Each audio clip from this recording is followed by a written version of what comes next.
गर्भवती महिलाओं की बात की तो मैं चाहती हूं कि आप गर्भवती महिलाओं को लेकर के और बता दें कि ग्रहण के समय उनको क्या करना चाहिए और किन बातों का जो है ख़ास तौर पर उन्हें ध्यान रखना चाहिए।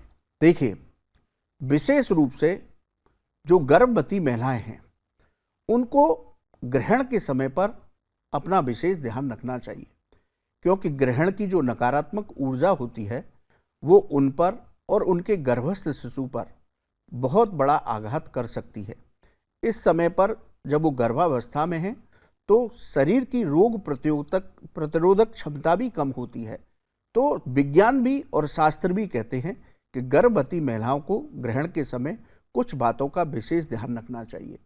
क्या करना है कि ग्रहण के सूतक काल में ही यदि आपको लगता है कि मुझे कुछ ना कुछ बीच में खाना पड़ेगा, क्योंकि ग्रहण की अवधि बड़ी है और आप जिस गर्भावस्था से गुजर रही हैं तो कुछ ना कुछ खाने को चाहिए, तो जो भी आप खाना चाहती हैं उनमें सूतक शुरू होने से पहले ही तुलसी पत्र डाल करके अपने कमरे के अंदर ही रख लें।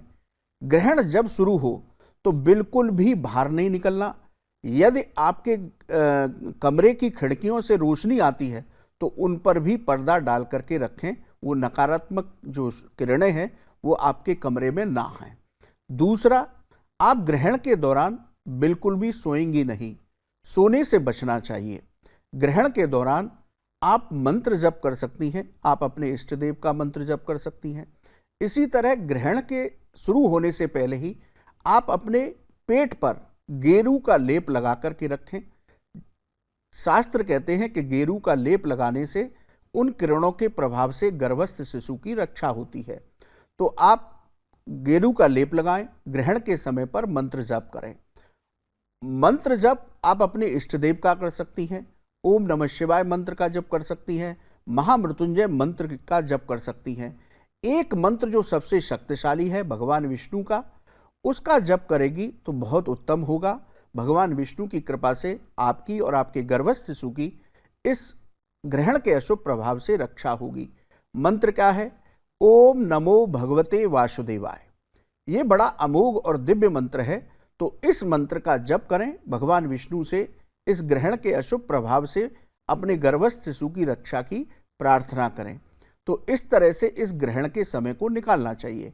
ग्रहण के दौरान आप कोई भी चीज़, जो नुकीली चीज़ों का प्रयोग भूल करके भी ना करें। सिलाई मशीन चलाने की कोशिश ना करें समय पास करने के लिए। कुछ भी काढ़े बुने नहीं, कुछ भी काटे नहीं। इसी तरह आप समय पास करने के लिए अपनी किसी महिला मित्र के साथ बैठ करके अपने बालों में तेल ना डलवाएं, उनको कड़वाएं भी नहीं। इन बातों का भी आपको विशेष ध्यान रखना है।